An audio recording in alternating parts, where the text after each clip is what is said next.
Bom dia a todos.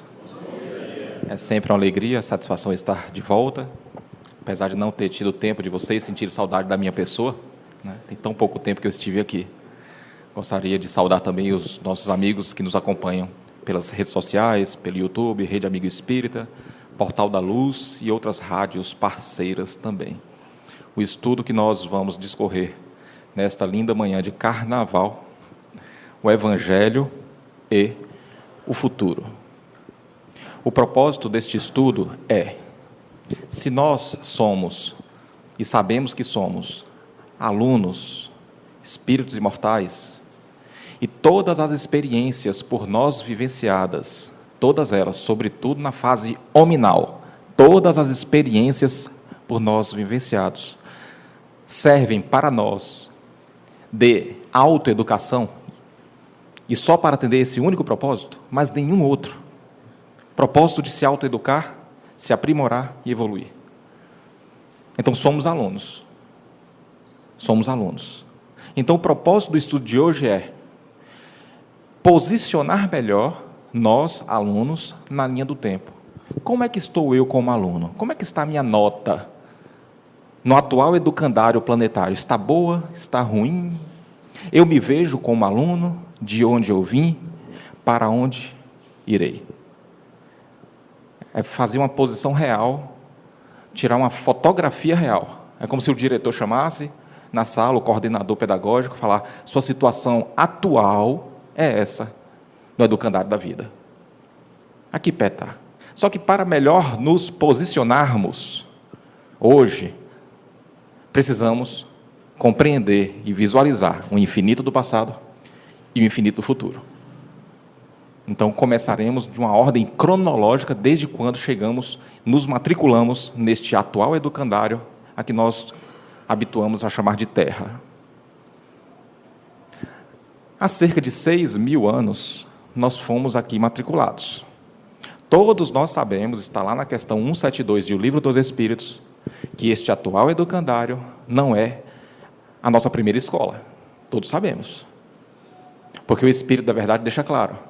Quando Allan Kardec pergunta se todas as nossas existências corporais se verificam todas na Terra. Resposta: não. Aqui não é a primeira, nem a última. Inclusive é uma das mais materiais e uma das mais distantes da perfeição. Uma das mais atrasadas mesmo. Para os presunçosos de plantão, lamento frustrar. Mas aqui é um planeta bem atrasado para onde nós fomos encaminhados. Aqui não é a primeira. Fomos aqui matriculados há cerca de 6.000 anos. Ou seja, 4.000 anos antes de Cristo. É só se aprofundar um pouquinho na questão 51 do Livro dos Espíritos para compreender essa ordem cronológica.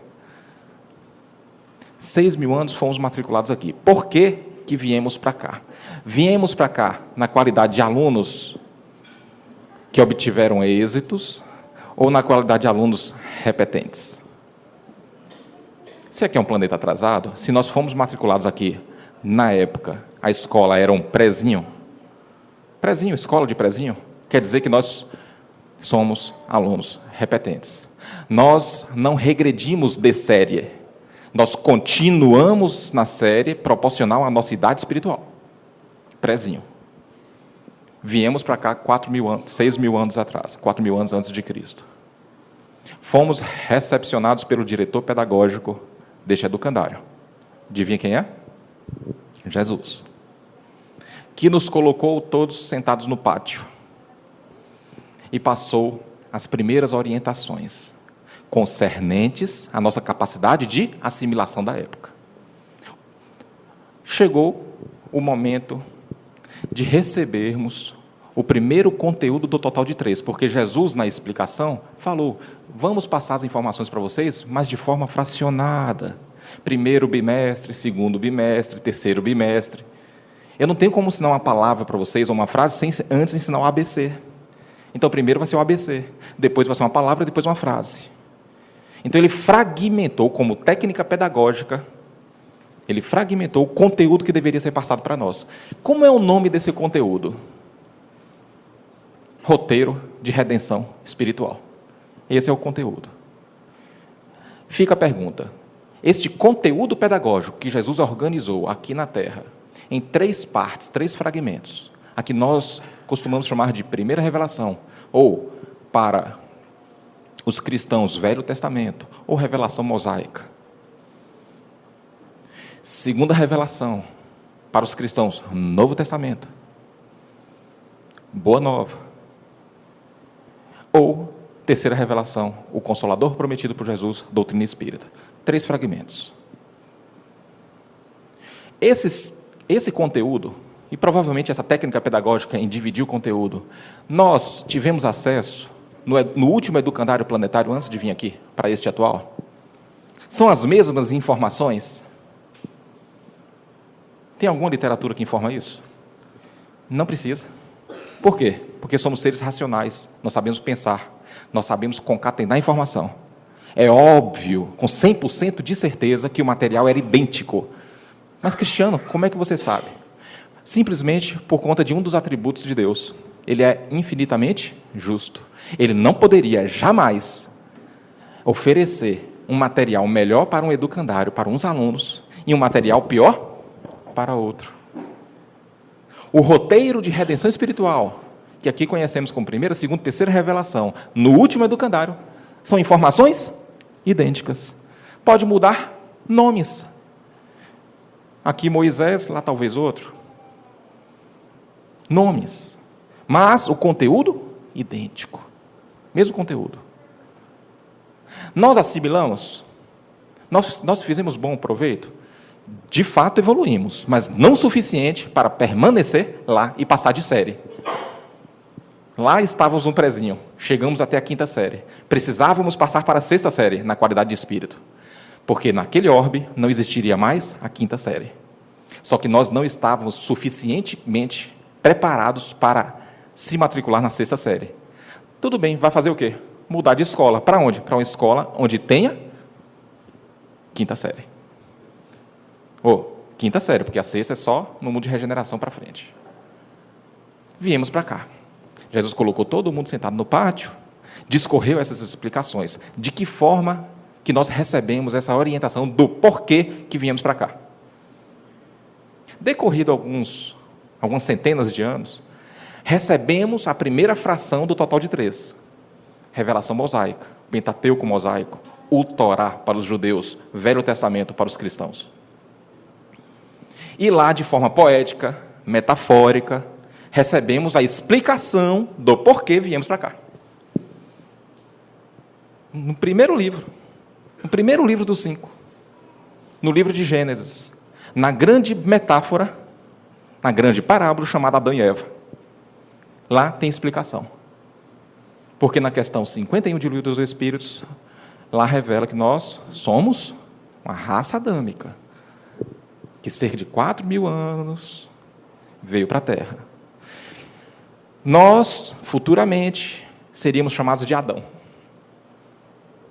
Perceba comigo, Adão e Eva representam toda a humanidade, não são 2 pessoas. Nós gozávamos, no último educandário, antes de ser transferidos de escola, nós gozávamos do Jardim do Éden. Avião, ar-condicionado, tecnologia, uma maravilha. Estávamos comparados ao mundo que tinha acabado de deixar de ser mundo primitivo, que não tinha nenhum conforto, estávamos no Jardim do Éden. Se Adão e Eva representam a humanidade, e o Jardim do Éden representa o mundo de expiação e prova no seu final, com tecnologias, já se preparando para adentrar o mundo de regeneração, a expulsão de Adão e Eva do Jardim do Éden representa o quê nessa tradução? Representa o quê? Por que foram expulsos? Porque uma serpente, tem gente incrível que até hoje, tem gente que acredita que a serpente mesmo pegou a maçã e ofereceu. Não sei com qual braço, ou com qual mão, mas ofereceu uma maçã para Eva. O que seria a serpente? O que seria a maçã? O que seria a tentação? Todos nós somos espíritos imortais, que estagiamos alternadamente no mundo corpóreo, no mundo espiritual, ou no mundo dos vivos e no mundo dos mortos, seja como for. É até um absurdo falar que aqui no mundo encarnado é o mundo dos vivos, mas tudo bem. Alternadamente. Quando nós infringimos uma lei de Deus, na maioria das vezes, nós ferimos um coração, porque vivemos em sociedade. Ao ferir um coração, por conta da infantilidade do ofendido, que é igual à nossa infantilidade do ofensor, ele guarda mágoa, ele retém mágoa. Os dois desencarnam, um brigado com o outro. A gente reencarna, o ofensor reencarna, o agressor, o algoz. O ofendido que guardou mágoa vai querer o quê? Vingança, e se aproveitar da qualidade de desencarnado, para intuir. É o que a gente vai chamar de obsessor, e é o que as religiões mais primitivas vão chamar de diabo, satanás ou capeta. Que somos nós, já fomos várias vezes satanás, diabos ou capeta, né? Porque nós obsidiamos várias vezes porque a gente se sentiu ofendido, como bibelô de cristal que não pode ser ferido. Nós, na qualidade encarnada, recebendo essa influência negativa, na maioria das vezes, nós abrimos essa porteira para receber essa influência, por conta dos nossos maus sentimentos. O que seria, então, a serpente? O obsessor. O que seria a maçã? A zona nevrálgica. Qual é a zona nevrálgica? Todos nós temos uma infinitude de imperfeições, que precisam ser substituídas com o passar do tempo por virtudes. Zona nevrálgica, esse termo é de André Luiz. Todos nós temos imperfeições, mas uma é uma zona nevrálgica. Por exemplo, a maioria de nós somos impacientes. Todos nós temos imperfeições, mas tem um que tem um problema maior, tipo o sexo desajustado, ou o problema da mentira, ou o problema da desonestidade, ou o problema da agressão compulsiva, aqueles que agridem gratuitamente. Você percebeu que uma imperfeição vai se destacar? Essa imperfeição que vai se destacar, essa é a tentação maior. E a serpente, que é o obsessor, sabe qual é direitinho. Por exemplo, desonestidade. A pessoa está lá no cargo financeiro, vem o obsessor, o inimigo do passado, e oferece a maçã. Vai, desvia o dinheiro, rouba, merenda escolar. Ou agressividade compulsiva. A pessoa chega em casa, alguma coisa o desagradou. Em casa, agride, bate, mostra quem é você. E a pessoa vai e agride. É a serpente oferecendo a maçã. Nessa sequência de erros, nessa sequência de tentações fracassadas, o que aconteceu com a gente? Fomos o quê? Exilados. Perdemos o jardim do Éden. Fomos expulsos do paraíso. O episódio de Caim e Abel, onde um irmão mata o outro, representa a morte da humanidade. Um irmão entrando em confronto com outro irmão. Porque todos vocês são meus irmãos e eu sou irmão de todos vocês. A humanidade inteira, aos olhos de Deus, são irmãos entre si. Então, quando um irmão mata o outro, representa o quê? A morte da humanidade inteira. A agressividade de um irmão para com outro irmão. Por isso que nós não podemos interpretar no sentido literal. Isso tudo é uma grande parábola que explica o nosso exílio. Vocês vieram por isso. Foi por isso que vocês vieram. Vocês cederam muito à tentação durante uma infinitude de experiências vividas. Cedeu muito à tentação da serpente. Ao ponto de falir. Ao ponto de ser degradado. Somos criaturas degradadas. Só que quando aqui chegamos, quem é que estava aqui na Terra? Criaturas primitivas, Homo sapiens. E nós nascemos no ventre do Homo sapiens. Aquele bebê lindo, sem pelos no braço, com o rosto menos avantajado, um anjo caído. Mesmo com todas as qualidades, todas as nossas imperfeições, nós fomos considerados anjos. Porque, quer queira, quer não, nós éramos mais evoluídos intelectual e moralmente que os nativos da Terra. Então, aos olhos dos nativos, nós éramos anjos caídos. Aos olhos de Deus, anjos caídos. Aos olhos de quem estava aqui, anjo. Viemos para cá. Viemos para cá. Decorridos 1.600 anos, a espiritualidade, os tutores da vida maior, compreendeu que nós estávamos suficientemente preparados para receber o segundo conteúdo do total de 3. Para os judeus, o Torá. Para nós, o Velho Testamento, ou revelação mosaica, ou segunda revelação. Segunda revelação.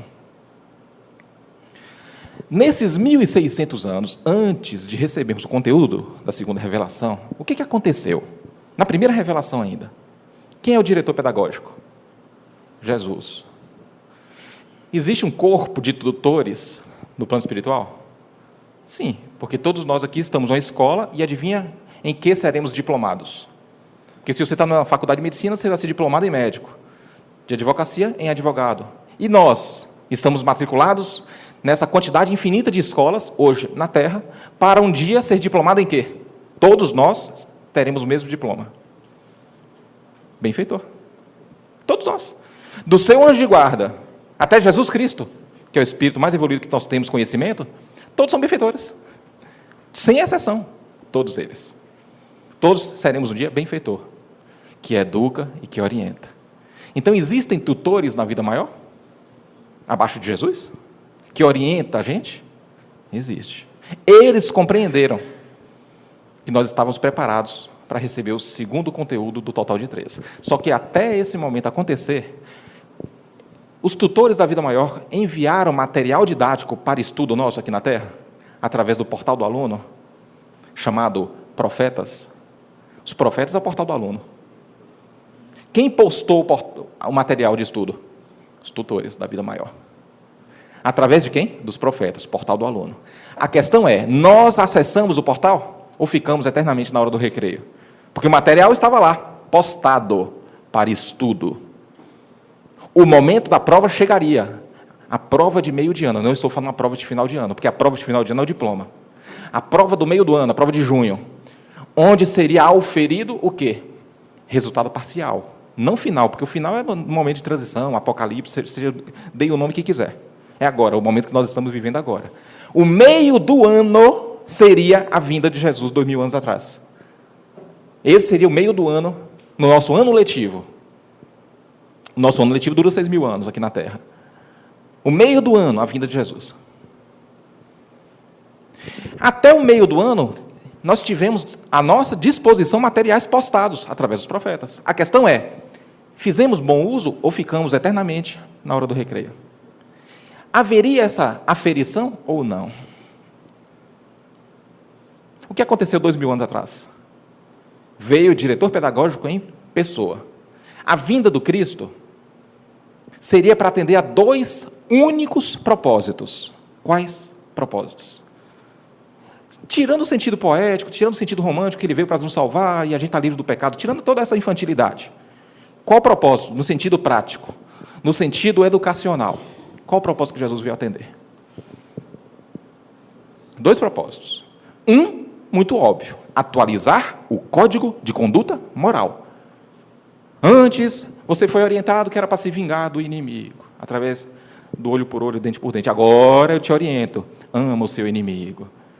Através da parábola do filho pródigo, Jesus colocou, não a mãe, mas o pai, para receber o filho arrependido, ainda fez uma festa, para tirar a imagem do Deus temeroso, vingativo, punitivo, rancoroso.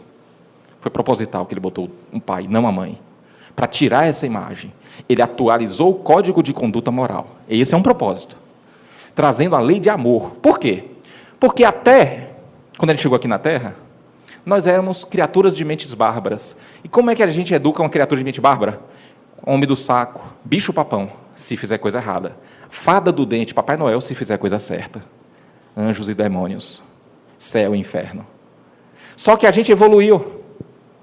A gente evoluiu. A técnica pedagógica do homem do saco, do bicho-papão, da fada do dente, do Papai Noel, ou pode chamar de diabo ou anjo, não funcionaria mais. Se você fizer isso errado, o homem do saco vai te pegar. Não funciona mais. Eu tenho uma filha de 14 anos, eu posso falar assim com ela?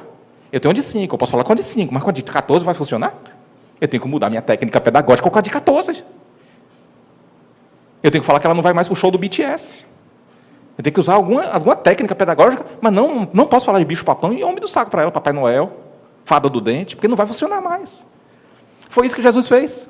Atualizou o código de conduta concernente à nossa maturidade espiritual da época. Atualizou. Eu não vou mais falar para vocês sobre o Deus temeroso. Se fizer isso, o Papai do Céu vai te mandar para o inferno, você vai ficar eternamente lá. Jesus não falou isso. Ele atualizou o código de conduta moral. Esse foi um propósito. E qual seria o segundo propósito da vinda do Cristo? Esse primeiro todo mundo sabia. E o segundo propósito? Eu falei aqui mais cedo. Aferir resultado. Ele veio cobrar nota parcial. Nós somos alunos, ele é o diretor pedagógico, ele tem todo o direito. E ele avisou. 700 anos da sua vinda, ele começou a botar no portal, um aviso ao aluno. Estou chegando. O Messias está indo. 700 anos, ele começou a avisar no portal do aluno, através dos profetas. Estou chegando. A questão é, nós nos preocupamos com esse aviso? Ou nós continuamos eternamente no recreio? Cristiano, onde é que está esse momento de aferição? Eu não vi na Bíblia. Eu não vi nem na doutrina espírita onde é que está a aferição. Dificilmente as pessoas conseguem perceber, sabe por quê? Porque muitos corações até hoje se aproximam do Evangelho como aquele que pega a banana, descasca, joga a banana fora e come a casca. Tem uma dificuldade imensa de alcançar a lição espiritual, extrair o espírito da letra. Imensa. Não conseguem ler as escrituras divinas que foram escritas em letras humanas. Mas está lá. Marcos, capítulo 11, versículo de 12 a 14. Na passagem, muita gente chama de parábola, não sei porquê. Porque foi uma passagem, foi um acontecimento, parábola é uma história. É história. Quando Jesus decidiu fazer a purificação do templo, saiu de Betânia e foi para Jerusalém. Vou fazer a purificação do templo. Aquele episódio que ele chegou no templo de Jerusalém, virou a mesa porque tinha cambistas, vocês lembram, né? Vou até abrir um parênteses aqui para poder esclarecer uma situação. Jesus nunca se irritou. Em nenhum momento de sua passagem aqui, nem nesse momento. Nunca se irritou. Isso é uma interpretação de quem lê. Porque, na maioria das vezes, nós emprestamos os nossos atributos, as nossas imperfeições, para aquilo que a gente cria. Nós criamos o Jesus. Emprestamos para ele essa imperfeição. Ele não se irritou. Muitas vezes eu vejo gente justificando. Se até Jesus ficou com raiva, é normal que nós nos indignemos, principalmente nessa época de política, usando isso como argumento e assinando atestado de ignorante. Porque Jesus nunca se irritou. É natural que, era natural na época, e no Velho Testamento tem 1000 exemplos, era natural, que os profetas recebessem as profecias e passassem de forma cenográfica, encenada. Eles chamavam na época de encenação profética. Os teólogos que na faculdade chamam de ato simbólico. O que é isso? O profeta começa a fazer uma mímica profética, vamos falar assim entre aspas, que seria uma encenação profética. O povo abre espaço e tenta compreender qual é a mensagem que está vindo do plano espiritual. Ato simbólico. Jesus, quando pegou o chicote, começou a espantar os animais, não as pessoas. Pode ler novamente na passagem. Ele não espantou pessoas, começou a espantar os porcos, os animais. Ele virou a mesa, as pessoas abriram espaço para compreender. Raciocina comigo. Vamos compreender o contexto histórico.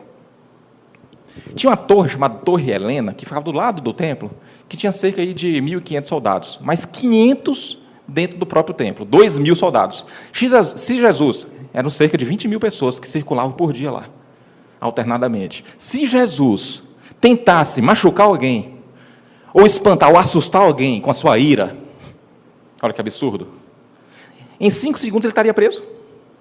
Ele nem teria tempo. Quando ele levantasse a mão para bater o chicote, já botava algema, já levava. Mas não, ele fez a encenação até o final. Por quê? Porque todo mundo sabia que era uma encenação profética. Nós, de mente infantil ainda, que interpretamos que Jesus se irritou. Mas ele fez a encenação profética. E todo mundo abriu a roda e tentou apreender o que estava sendo passado. Captar. Fecha parênteses. Está explicado que Jesus não adentrou em ira. No caminho de Betânia para Jerusalém, antes de chegar em Jerusalém, no templo, para fazer a purificação, no caminho, Jesus avistou uma figueira. Jesus e os apóstolos avistaram uma figueira à sua frente. Estava distante. Era março, início de março, estava distante. Era verão. Jesus, olhando para a figueira, fala: estou com fome. Talvez os apóstolos, também por terem uma mente um pouco infantil, devem ter imaginado que fome fisiológica de comer alguma coisa e botar na barriga. Talvez eles tenham se apegado ao literalismo da coisa. Mas depois perceberam que não era fome fisiológica. Jesus falou: estou com fome. se aproximou. Por que ele falou estou com fome? Porque a figueira estava com folhas. E é razoável a expectativa de se encontrar frutos numa árvore frutífera que tem folhas. Concorda comigo? É normal. Só que tem um detalhe. Não se dava figo nem uvas no início de março, na Galileia. Só no final de abril. Então, Jesus imaginou o quê? Isso na visão dos apóstolos, por favor. Se aquela árvore deu folhas, e não é época de figo, deve ser fruto temporão. O que é fruto temporão? É o fruto que dá fora de época. Lá em Castelo, dá manga na época de novembro, dezembro, final de outubro. Se eu chego em julho e acho manga, é anormal. Fruto temporão, fruto que dá fora de época. Jesus viu aquela figueira toda verdinha, estou com fome. Quando chegou lá, não tinha figo, era sinal falso. Ops, não tem fruto. E ele fez uma promessa. De agora em diante, ninguém mais comerá fruto de ti para sempre. E os apóstolos ouviram. Está lá em Marcos. O que isso quer dizer? De agora em diante, ninguém mais comerá fruto de ti para sempre. Que fruto é esse?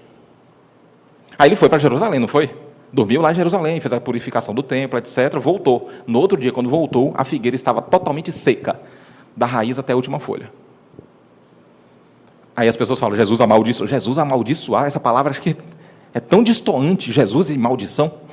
Jesus amaldiçoou a figueira, mas tudo bem, vindo de mente infantil não assusta. O fato é que a figueira secou. Não é parábola, a gente vê lá no estudo parábola da figueira, que parábola? Isso aconteceu. Está no jornal, chamado Novo Testamento. Por quê? Vamos extrair o espírito da letra? O sentido espiritual. Fruto que Jesus estava guardando? A árvore é quem? Quem é a árvore? Chega em casa, olha no espelho. Você, nós. O ser humano, aluno, é árvore. Se você fosse professor, e você mandasse material no portal, e falar, estou indo, estou chegando, vou querer a nota. Não é razoável a expectativa de, se o aluno falar, eu estou estudando, eu estou levando a sério, aí você chega aqui e não encontra nota nenhuma, nota 1, nota 2. Você ia ficar frustrado? Você, professor, que mandou material por vários meses, vamos botar aqui na nossa realidade, aí você falou, estou chegando, Messias está chegando. E chega aqui, cadê o fruto? Cadê a nota boa?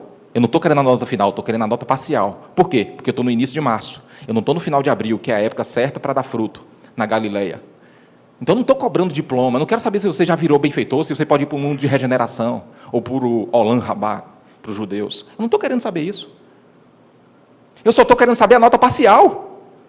Aí Jesus olhou para a figueira, nós, toda verdinha. Por que toda verdinha? Porque a gente se fazia de estudioso, se fazia de bom homem, porque era doutor da lei, era pessoa que entendia da lei.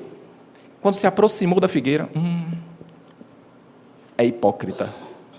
É hipócrita. Por quê? Porque deu folhas, ou seja, fingiu que era bom aluno, mas, na realidade, na hora de colher a nota da prova, péssimo aluno. Normal para um aluno repetente. Veio porque brincou demais. Chegou na terra, continuou brincando. Onde é que tem essa passagem? Essa é a leitura da figueira. Mas por que a gente conseguiu extrair o espírito da letra? Porque no Velho Testamento nos dá subsídios para essa interpretação. Em que parte do Velho Testamento? Eu extraí aqui duas partes. Uma da profecia de Miqueias, outra de Oséias. Vamos lá. A profecia de Oséias, capítulo 9, versículo 10, diz o seguinte: achei a Israel, o povo de Israel, nós, achei Israel como uvas no deserto.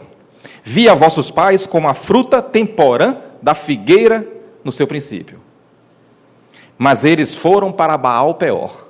Vamos parar aqui. Eles foram para Baal Peor. Baal é o deus pagão, o deus que os politeístas cultuavam, que os judeus eram contra, pelo amor de Deus, abominava Baal. Peor era uma montanha onde ficavam meretrizes politeístas. E alguns judeus iam lá nessa montanha, as meretrizes assediavam, seduziam, e nesse processo de sedução, tentavam converter o monoteísta judeu a se tornar novamente politeísta, porque quando nós ficamos escravos do povo do Egito, que é um povo politeísta, muitos de nós nos tornamos politeístas e praticamos práticas politeístas, inclusive o culto a Deus Baal. Então essa era a missão da meretriz: assediar, seduzir e ficar tentando convencer de que Baal era o Deus correto e não Jeová. Olha o que Jesus fala. Olha, é importante compreender a cultura do povo hebreu para compreender o Velho Testamento. Senão aqui fica só palavra solta ao vento, se a gente não compreender a cultura do povo hebreu. Mas eles foram para Baal Peor. É como se Jesus falasse, mas eles foram para o recreio, foram se divertir. Na linguagem de pedagogo para aluno é essa. Eles foram para o recreio. Só queria saber de brincar. No intervalo, jogar bola, futebol de salão. Só isso. Caçar Pokémon. Mas eles foram para Baal Peor. Ou aqui, na nossa realidade, só queria saber de viajar, de promoções dentro do trabalho, de comprar televisão cara, de comprar carro importado, de ir para a praia todo verão. Eu só queria saber disso. Não tem problema, não. André Luiz fala que o tempo concorda com a pausa para o refazimento, só não concorda que seja o tempo todo. É essa a falha nossa, a gente vai e fica o tempo todo. A gente acorda segunda pensando na sexta, para descansar. Para viver só em prol de quem? De nós e de quem nos é caro. Só atender os nossos interesses pessoais. Ficar eternamente em Baal Peor. Mas eles foram para Baal Peor e se consagraram a essa vergonha e se tornaram abomináveis. Segundo Jesus, segundo os tutores que enviaram essa profecia para Oséias, quem vai para o Baal Peor se torna abominável, porque se consagra a essa vergonha. Vai para o recreio e não volta. Finge que é aluno, dá um bocado de folha verde, mas fruto que é bom? Nada. Jesus, ele ficou satisfeito na qualidade de professor, que ele viu a árvore toda verdosa, verdejante, e não tinha nenhum fruto. Ele ficou satisfeito?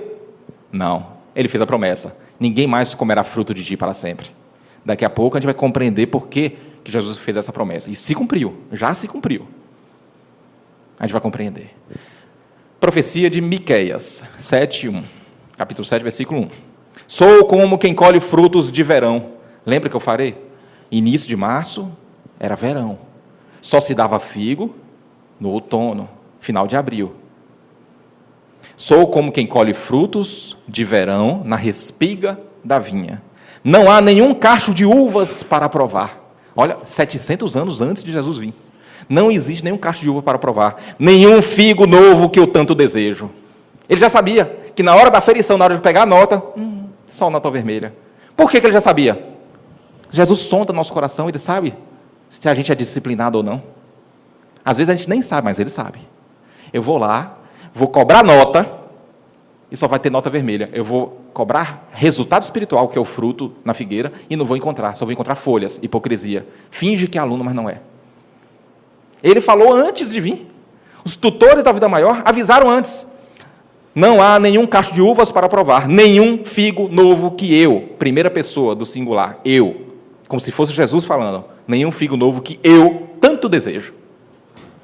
Chegou aqui na hora da figueira, fez a aferição. Deixou claro a aferição. A não ser que você queira acreditar que Jesus estava com fome fisiológica. Passou-se aí 18 séculos. Passou-se 1.800 anos, até chegar até nós o conteúdo da terceira revelação. O terceiro total de 3 chegou até nós. Porque os tutores da vida maior entenderam que nós estávamos suficientemente maturos para receber esse conteúdo. Que a gente chama de o Consolador Prometido. Doutrina espírita. Chegou aqui para nós com qual propósito? Para atender a quais propósitos, melhor dizendo.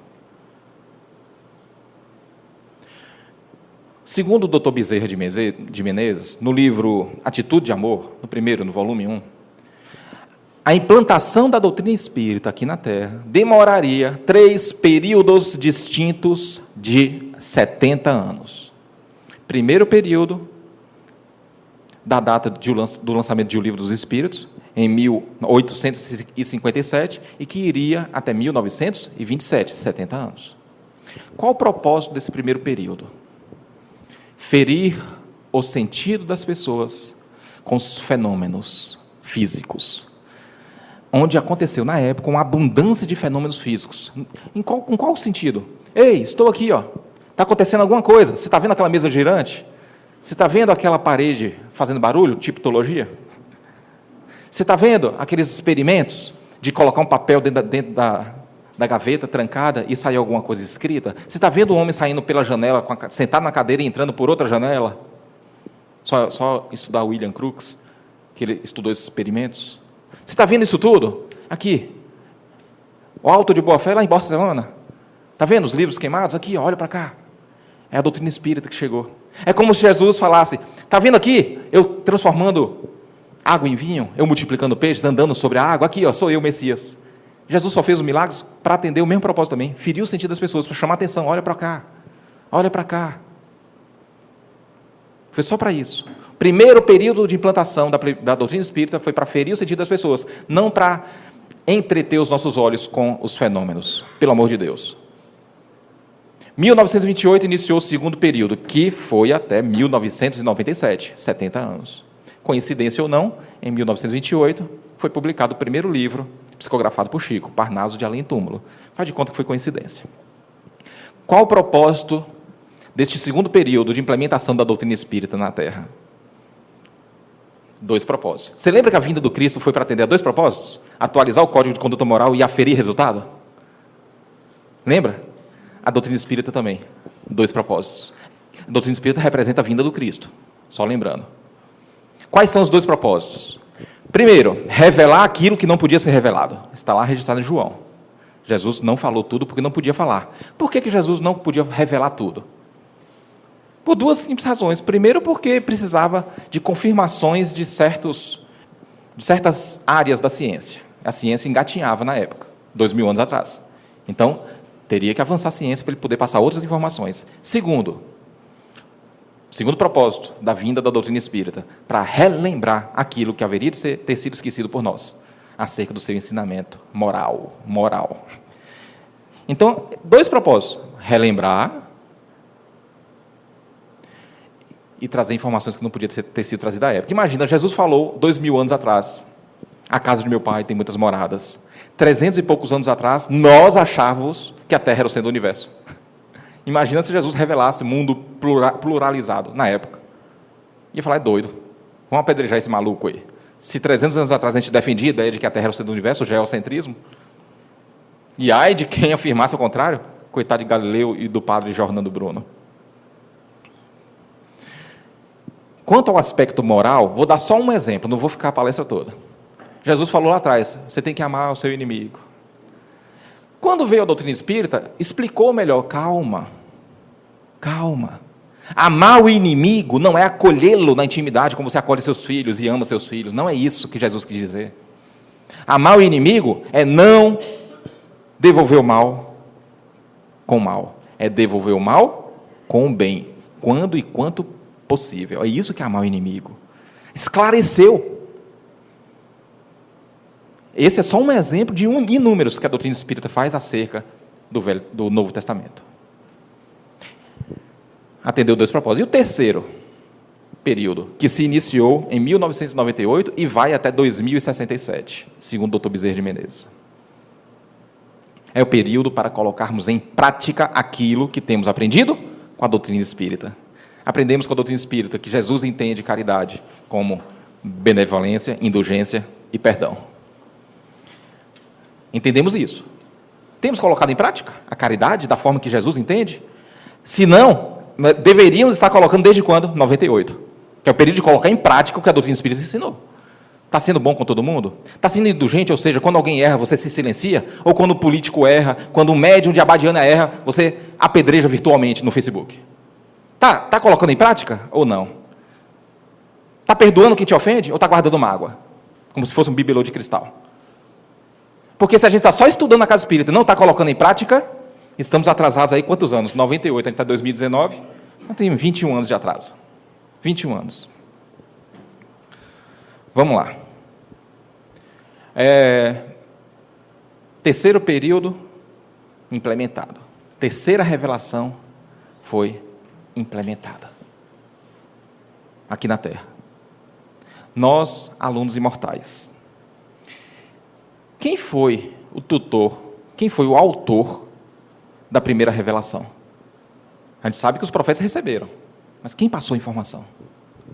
Em algumas partes parece até Jesus, né? Porque fala na primeira pessoa. Você já tiveram essa informação de quem foram os autores, ou quem foi o autor da primeira revelação? Para a gente compreender o Evangelho, será que o Evangelho de Jesus é só o Novo Testamento para cá? Será que o Evangelho de Jesus é um pouco mais que isso? Vamos ver quem foi o autor da primeira revelação? O livro O Consolador, de Emmanuel. Capítulo 2, questão 276.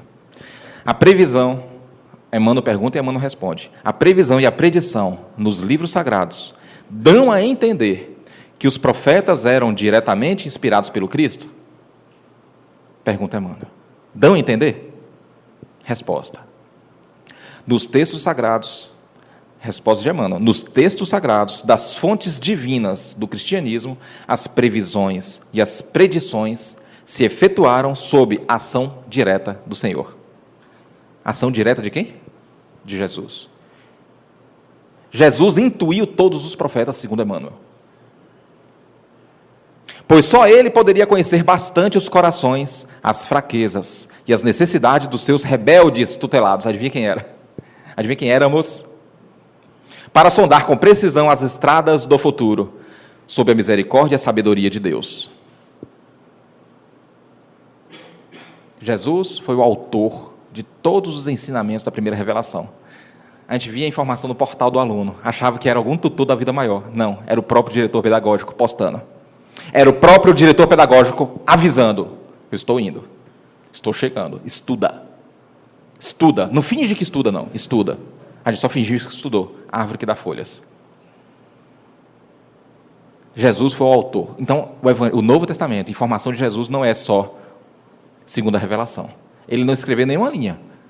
Contudo, todavia, os 4 evangelistas escreveram todos os seus ensinamentos.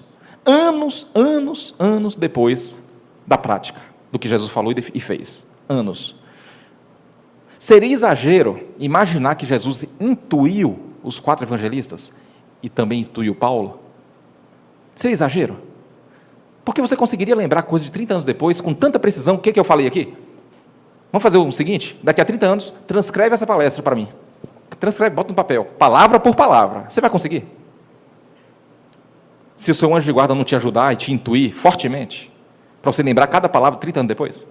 Seria exagero imaginar que Jesus intuiu os 4 evangelistas? João não conta muito porque ele era médium, né? Mas os outros 3. Nenhum exagero, né? Quem foi o autor da primeira revelação? Jesus. Quem foi o autor da segunda? Que não escreveu uma linha, mas os ensinamentos saíram da sua boca. Jesus. Já sei onde você quer chegar, Cristiano. Quem é o Espírito da Verdade? Existe uma polêmica por trás disso. Quando existe polêmica por trás de um assunto, o que a gente deve fazer? Ir na fonte mais segura.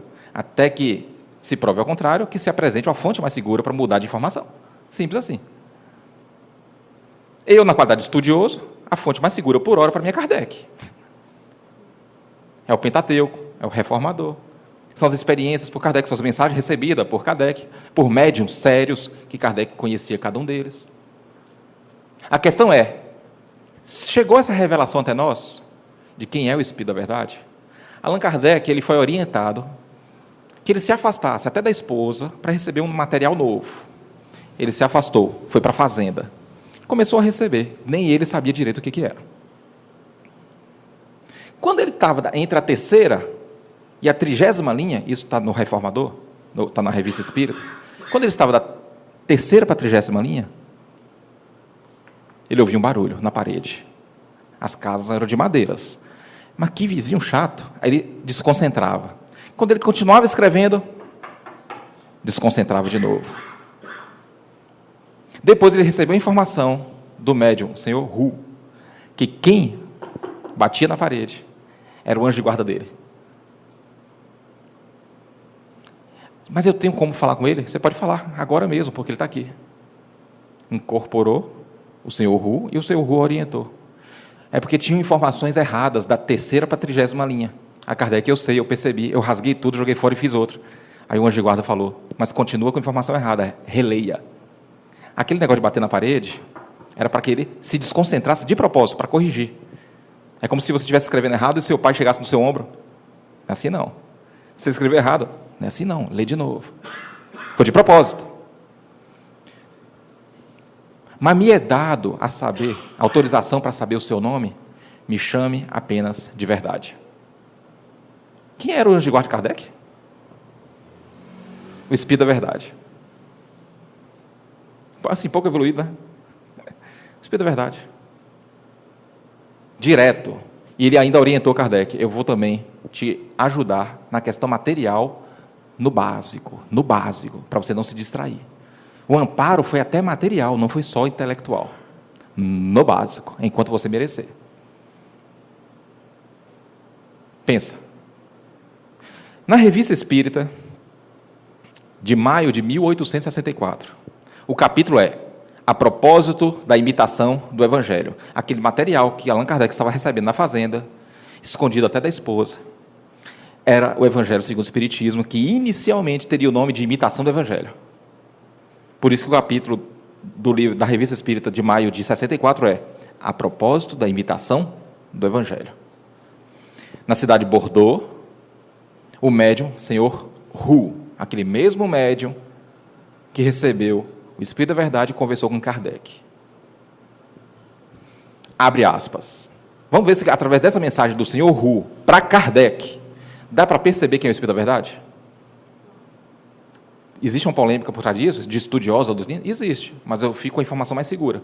Se depois chegou a informação mais segura, talvez uma psicografia de Jesus? Não sei. Acaba de aparecer um novo livro. É uma luz mais brilhante que vem clarear a vossa marcha. Descobriram. Acaba de aparecer um novo livro, era o Evangelho segundo o Espiritismo.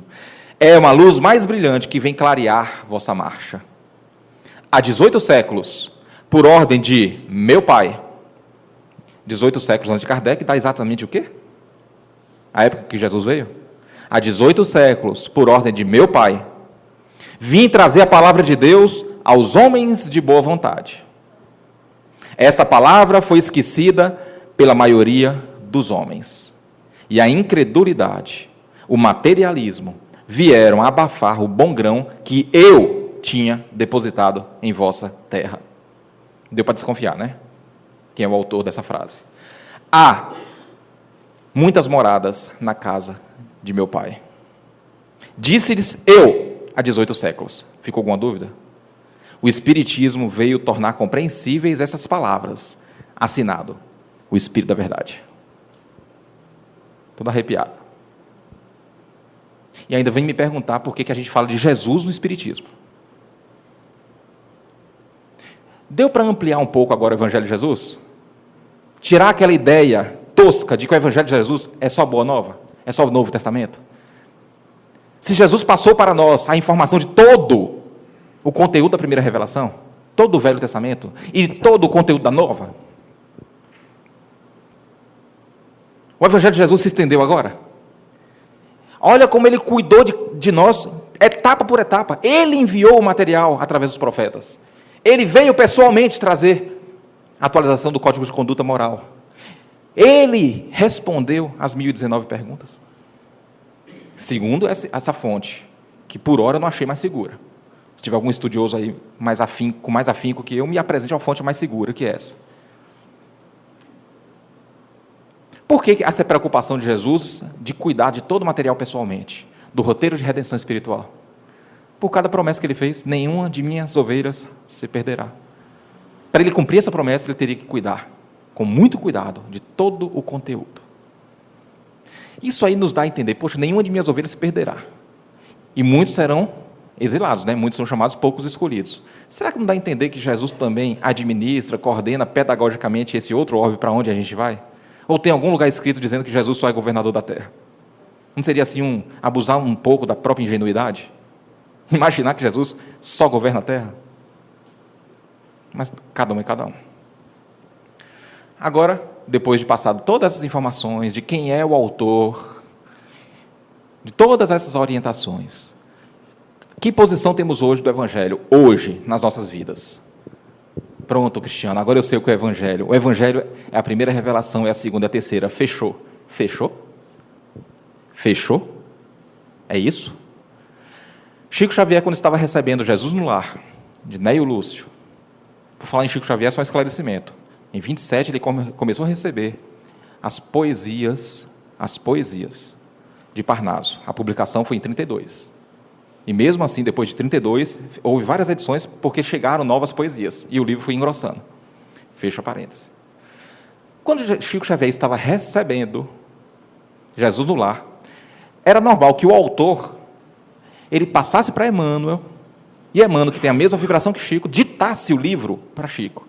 Só que Neio Lúcio tinha a mesma vibração de Chico, então não houve essa necessidade. Seria perda de tempo, ignorância até.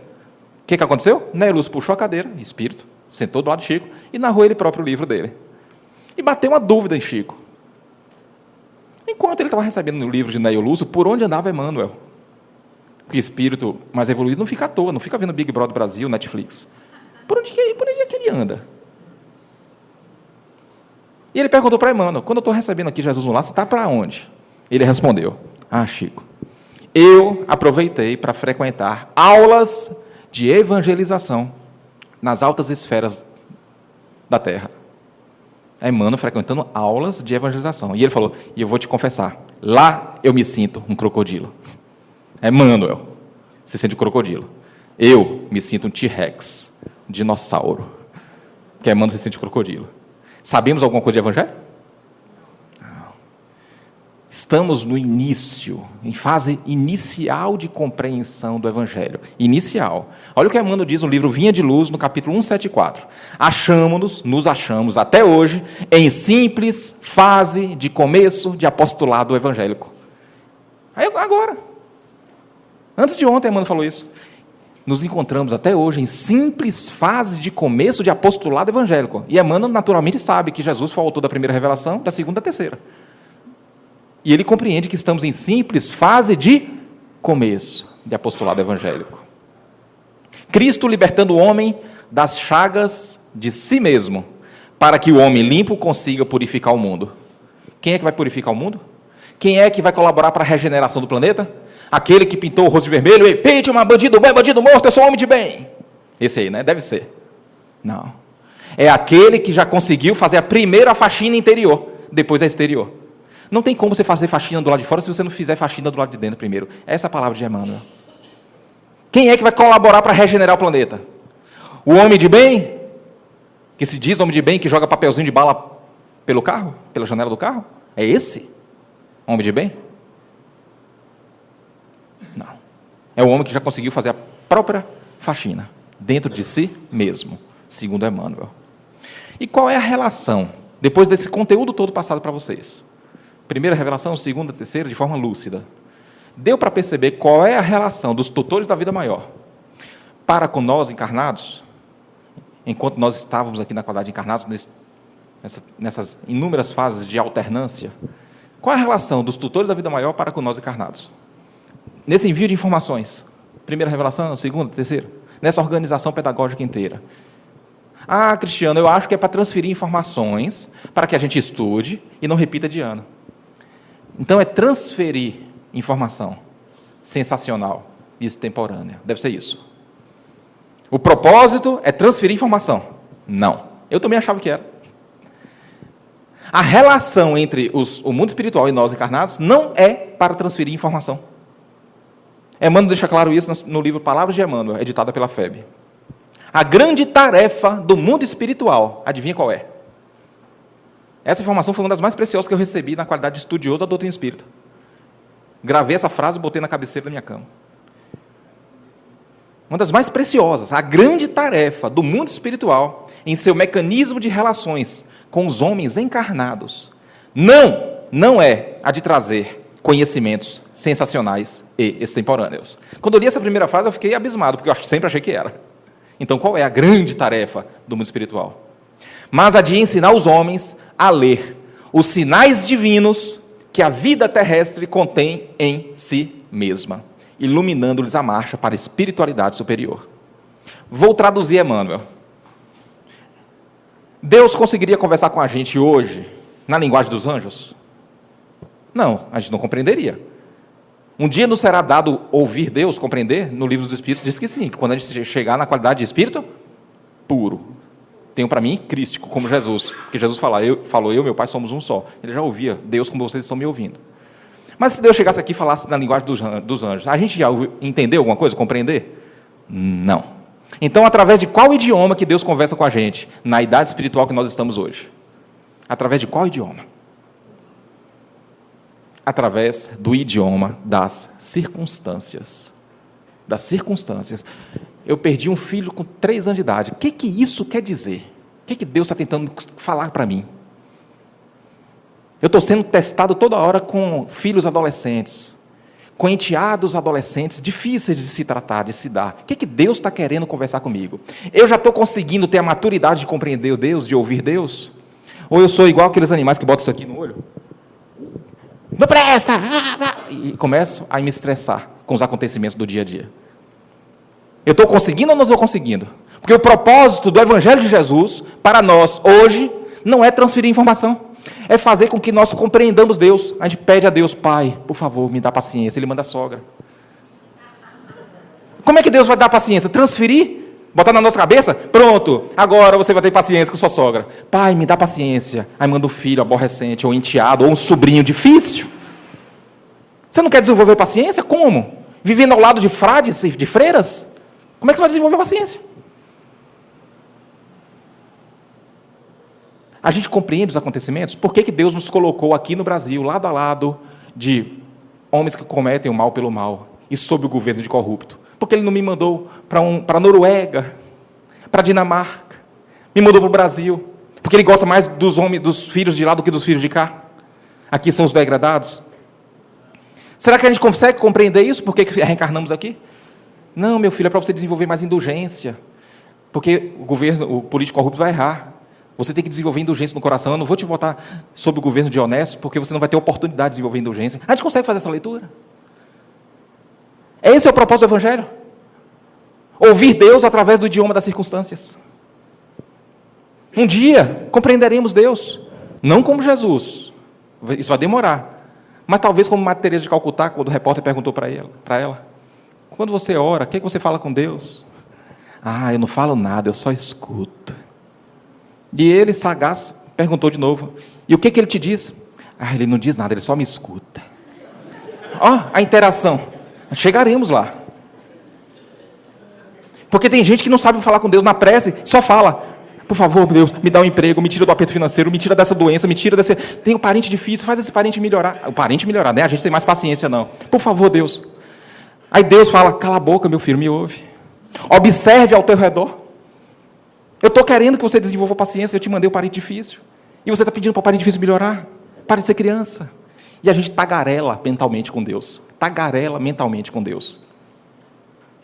Mas o propósito do Evangelho não é esse. O propósito do Evangelho é, faça uma leitura mais lúcida, mais racional dos acontecimentos. E haja conforme tal. Se Deus te mandou um parente difícil, desenvolva paciência, seja paciente, silencie-se.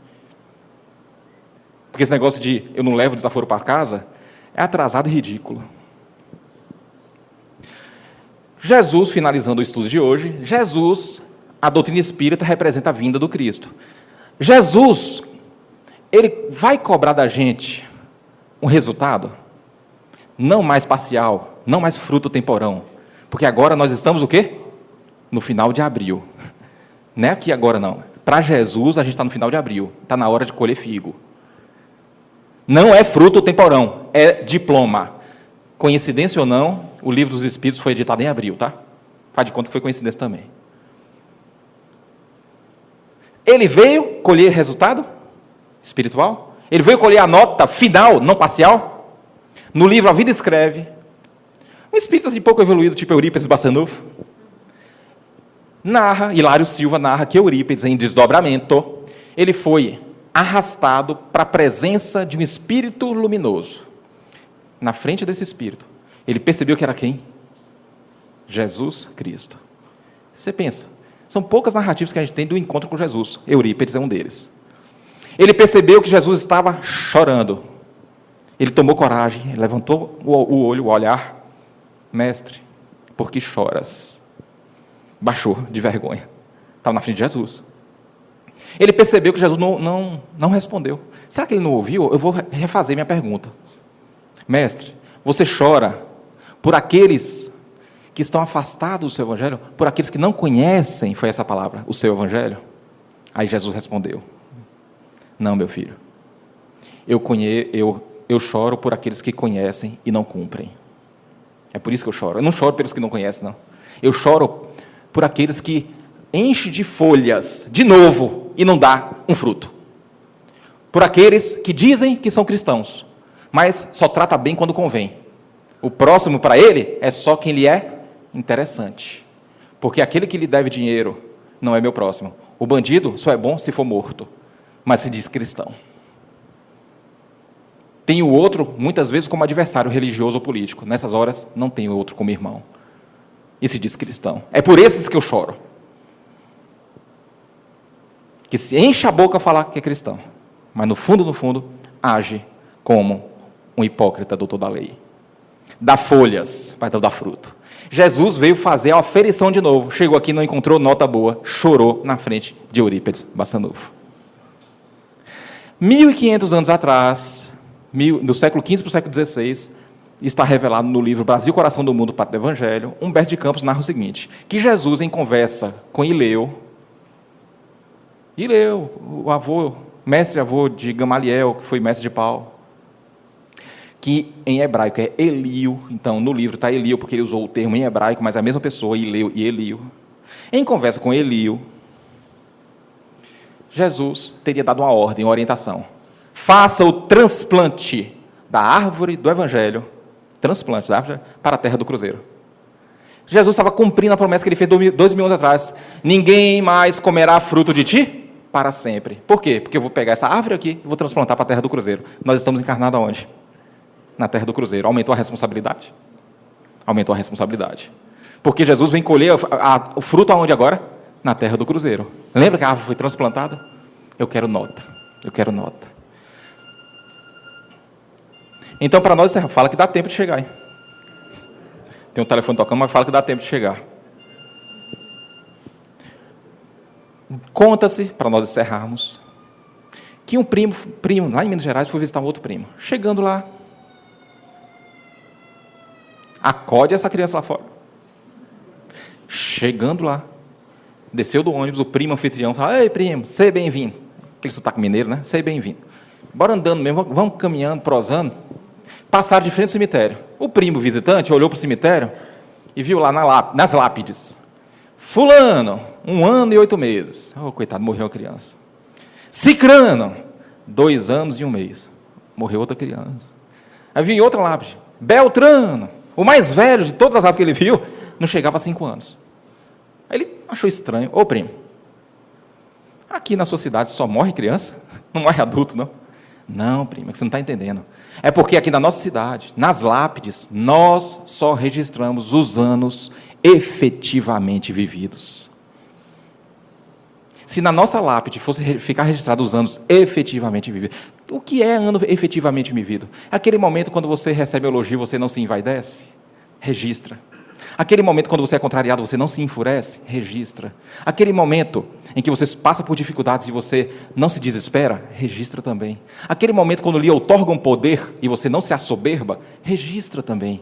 Aquele momento que você resolve praticar o bem, mas pratica com sacrifício, e não só quando é conveniente, só quando o Facebook avisa que não vai chover. Você pratica com sacrifício? Registra. Porque ele tinha coisa melhor para fazer e não foi atrás do interesse pessoal e veio praticar o bem. Todos esses momentos, registra.